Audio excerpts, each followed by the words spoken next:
My dear students, আজকে আমি তোমাদেরকে রিলেটিভ ক্লজটা বা অ্যাডজেক্টিভ ক্লজটা দেখাবো যে কত সহজে রিলেটিভ ক্লজ বা অ্যাডজেক্টিভ ক্লজ করা যায়।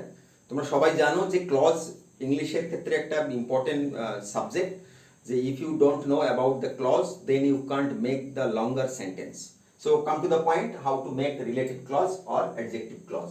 দেখো এখানে লেখা আছে রিলেটিভ ক্লজ বা অ্যাডজেক্টিভ ক্লজ। ক্লজ মানে বাক্যাংশ, রিলেটিভ কথার মানেটা হচ্ছে সম্বন্ধীয় বাক্যাংশ। তো যাই হোক, তার বাস্তব প্রয়োগটা কি ডাইরেক্ট এক্সাম্পলে আসি, তাহলে বুঝতে সুবিধা হবে। ধরো এখানে একটি সেন্টেন্স লিখেছি আমি, he is my brother who came here yesterday. এই সেন্টেন্সটি রিলেটিভ ক্লজের অন্তর্গত। এখন তাহলে এই যে সেন্টেন্সটি রিলেটিভ ক্লজের যদি অন্তর্গত হয়, তাহলে একটা প্রশ্ন আসতে পারে অ্যাকচুয়ালি রিলেটিভ ক্লজ কাকে বলে। কারণ থিওরিটা একটু মাথায় থাকলে প্র্যাকটিস করতে সুবিধা হয়। রিলেটিভ ক্লজ মানে সহজ কথাই হচ্ছে যে সেন্টেন্সের মধ্যে যে নাউন বা প্রোনাউন থাকে, সেই নাউন বা প্রোনাউন যে ক্লজ দ্বারা ওই নাউন বা প্রোনাউন সম্পর্কে কিছু বলা হয় তাকে আমরা রিলেটিভ ক্লজ বলি। আবার বলছি, সেন্টেন্সের মধ্যে আমরা বিভিন্ন প্রয়োজনে নাউন বা প্রোনাউন ব্যবহার করি। যে ক্লজ দ্বারা ওই নাউন বা প্রোনাউনের সম্পর্কে কিছু বলা হয় সেই ক্লজকে আমরা রিলেটিভ ক্লজ বা অ্যাডজেক্টিভ ক্লজ বলি। তার প্রমাণটা দেখো, হি ইজ মাই ব্রাদার, এটা একটা ব্রাদার, একটা নাউন। এই ব্রাদার নাউনের পরে লিখেছি হু কেম হিয়ার ইয়েস্টারডে। এই যে হু কেম হিয়ার ইয়েস্টারডে, এইটা হচ্ছে পুরোটা ক্লজ, এইটা রিলেটিভ ক্লজ। এই রিলেটিভ ক্লজটা কার সম্পর্কে, মানে যে গতকাল এসেছিল, যে মানে কে, নিশ্চয়ই ব্রাদার।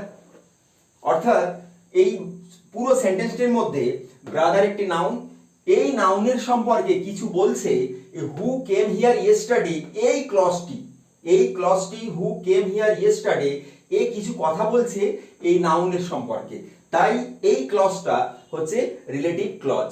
আর রিলেটিভ ক্লজ মানে সে কখনো স্বাধীন বাক্য নয়, সে হচ্ছে পরাধীন বাক্য।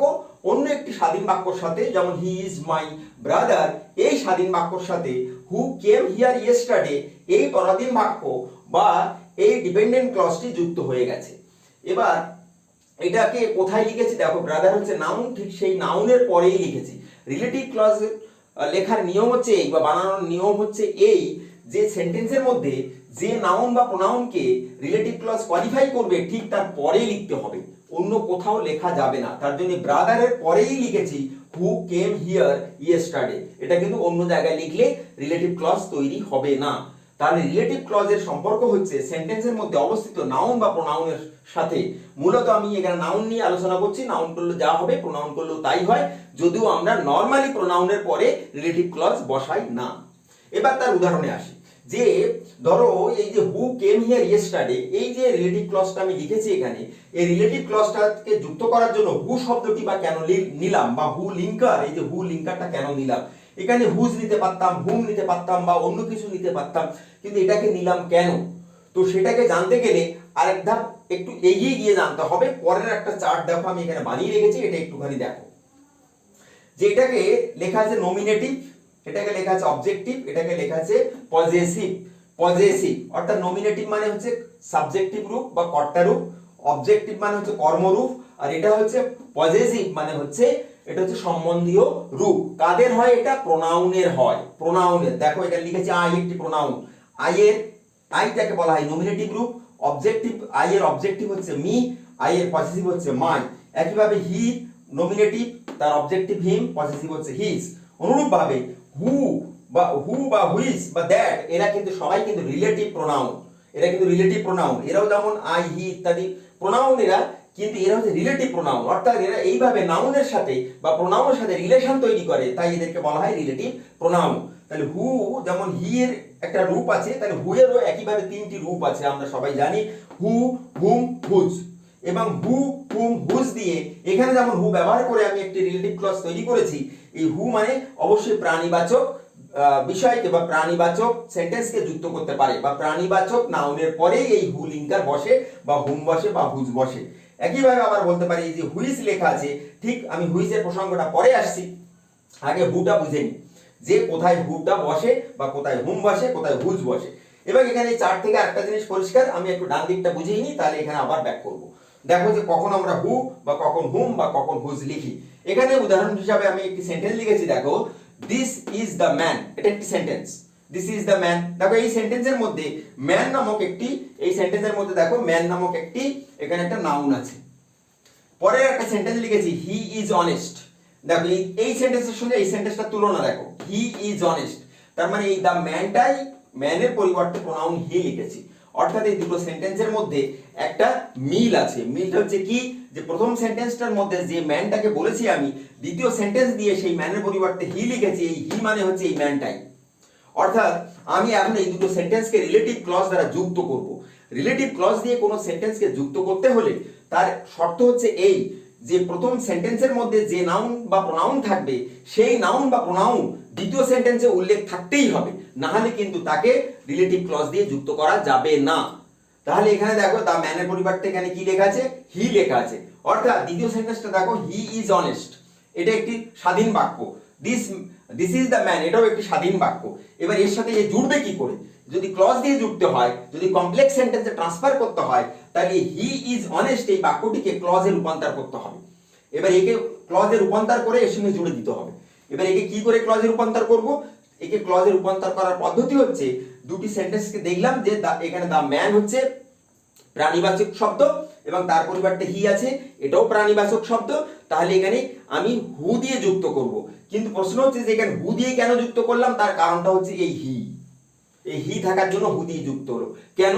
ভালো করে এই চারটাতে ব্যাক করো। দেখো এখানে হু যে লাইনে লেখা আছে, হিটা দেখো সেই লাইনে লেখা আছে, তার মানে অবশ্যই এটা তাহলে হু দিয়ে জুড়বে। যদি হিম লেখা থাকতো তাহলে আমি হুম দিয়ে জুড়তাম, যদি হিজ লেখা থাকতো আমি হুজ দিয়ে জুড়তাম। এটাই হচ্ছে সহজ পদ্ধতি। তাহলে দেখো এখানে হি দিয়ে কেন জুড়লাম? কারণ যে দ্বিতীয় সেন্টেন্সটি আমি প্রথম সেন্টেন্সের সঙ্গে যুক্ত করতে যাচ্ছি সেখানে হি আছে এবং এটা নমিনেটিভ ফর্মে আছে। হি যেহেতু নমিনেটিভ ফর্মে আছে, নমিনেটিভ ফর্মে হু হচ্ছে নিজেই নমিনেটিভ ফর্ম। এখানে হি থাকলে কিন্তু হুম দিয়ে জোড়া যাবে না, এটা হু দিয়েই যুক্ত হবে। কাজে এখানে আমি হু দিয়ে জুড়বো। এবং তাহলে আমি এটা আনসারটা কি লিখতে পারি? দেখো এক নম্বর লাস্টে এখানে দেখো আনসার লিখেছি, দিস ইজ দ্য ম্যান। এরপরে দেখো হু লিখেছি, হু লিখে হু ইজ অনেস্ট। এই দেখো হু, এই হিটা লিখিনি। কেন লিখিনি? কারণ এই হি এর জায়গায় হু নামক, এই হি এর পরিবর্তে হু নামক রিলেটিভ প্রোনাউন এসে বসে পড়েছে এই হি এর জায়গায়, তার জন্য এই হিটা আর বসলো না। তাই লিখেছি this is the man who is honest. সহজে মনে রাখার জন্য মনে রাখবে যে যখন আমি হু লিঙ্কার হিসেবে ব্যবহার করছি বা রিলেটিভ ক্লজ হিসেবে, রিলেটিভ ক্লজের লিঙ্কার হিসেবে ব্যবহার করছি, সেই হুটা কার পরিবর্তে বসেছে? হুটা বসেছে এই হি এর পরিবর্তে। কাজে এই হি কিন্তু আর বসবে না। যে মিলটা আমি দেখেছিলাম সেই মিলটা আর বসবে না। কাজে এটাই হচ্ছে রিলেটিভ ক্লজ। এবার ধরো আমি এই ফার্স্ট সেন্টেন্সের সাথে সেকেন্ড সেন্টেন্সকে যুক্ত করছি। দেখো দিস ইজ দ্য ম্যান, সেন্টেন্সটি একই আছে।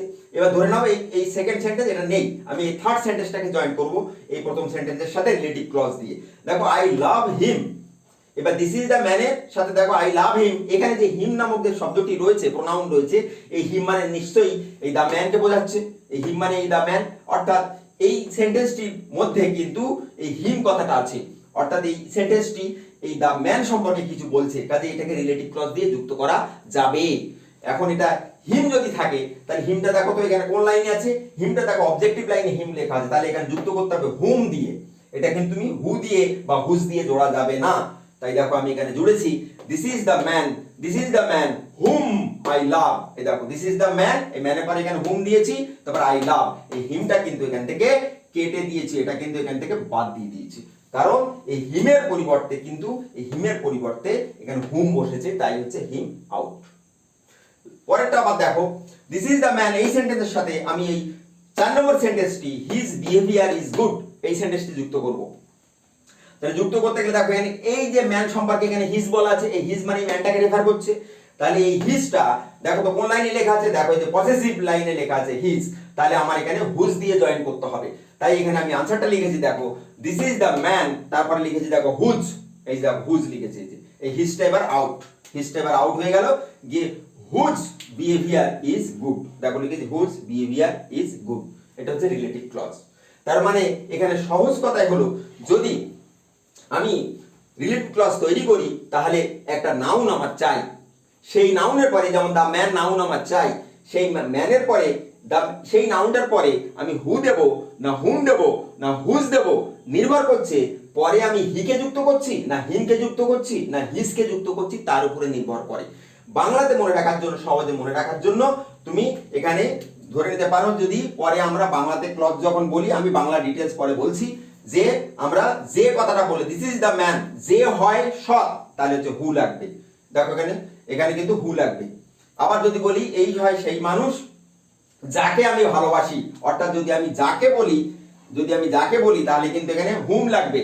আবার যদি বলি এই হয় সেই মানুষ যার আচরণ ভালো, দেখো যার, তার মানে যদি এই হিজ মানে যার, যদি আমরা যার ব্যবহার করি তাহলে কিন্তু আমরা হুজ ব্যবহার করি। অর্থাৎ ভালো করে খেয়াল করে দেখো, হু মানে কিন্তু এখানে আছে যে, হু মানে যে, আর দ্বিতীয় এটা হুম মানে আছে যাকে, আর হুজ মানে আছে, দেখো এইখানটা হুজ মানে দেওয়া আছে যার। তাহলে যখন আমি যে বোঝালে হু দিয়ে জুড়বো, যাকে বোঝালে আমি হুম দিয়ে জুড়বো, আর যার আচরণ, যার বাড়ি যদি বোঝায় তাহলে আমি হুজ দিয়ে জুড়বো।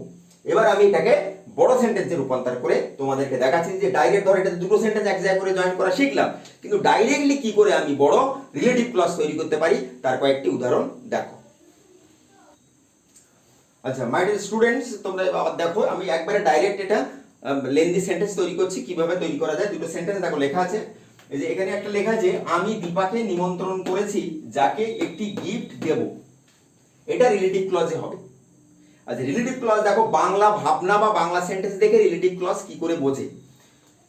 দেখো আমি দীপাকে নিমন্ত্রণ করেছি যাকে একটি গিফট দেব, এই যে যাকে একটি গিফট দেব এটাই বুঝতে হবে, এইটাই হচ্ছে রিলেটিভ ক্লজ।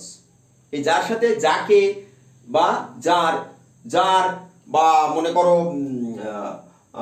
যে বাক্যের সাথে যুক্ত থাকবে সেটা হচ্ছে রিলেটিভ ক্লজ। দেখবে সবসময় রিলেটিভ ক্লজ দুটি করে বাক্য থাকে। আমি দীপাকে নিমন্ত্রণ করেছি এটা একটি বাক্য, এটা স্বাধীন বাক্য, আর যাকে একটি গিফট দেব এটা হচ্ছে পরাধীন বাক্য, তার মানে এটাই হচ্ছে রিলেটিভ ক্লজ। এই যে আন্ডারলাইন করা রিলেটিভ ক্লজটা এই দীপার সাথে জুড়ে যাবে। এবার যেহেতু যাকে বলছি তাহলে আমি এখানে হুম দিয়ে আমি এটাকে যুক্ত করব। দেখো আনসারটা লিখছি, দেখো আমি দীপাকে নিমন্ত্রণ করেছি, এটা নরমাল তুমি ট্রান্সলেট করবে। ধরো I present perfect tense, I have invited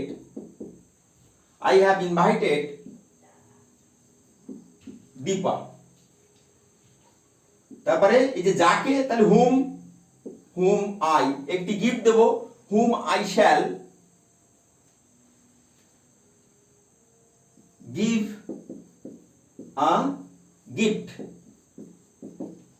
এই দেখো এইটাই হয়ে গেল। তাহলে হচ্ছে দেখো, এই দেখো দীপা, এই দীপার পরে দেখো হুমটা লিখেছি কেন, কারণ তুমি মনে রাখবে যে এই যাকেটা কাকে রেফার করছে, যাকেটা রেফার করছে কিন্তু দীপাকে, কাজে দীপার পরেই কিন্তু আমার হুমটা লিখতে হবে।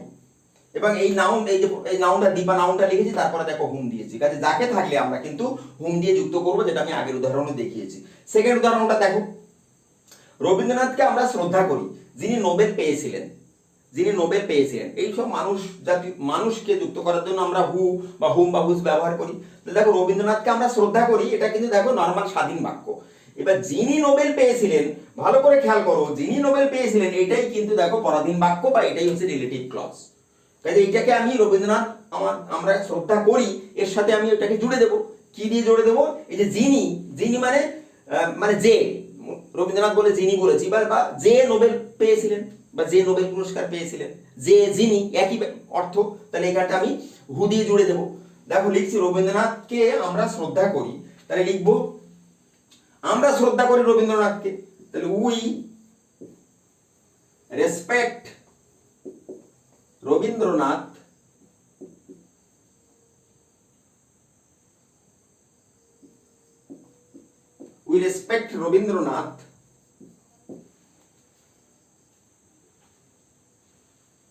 যিনি নোবেল পুরস্কার পেলেন, যিনি মানে যে, তাহলে হু, রবীন্দ্রনাথের পরেই হু দিতে হবে, নাহলে হবে না।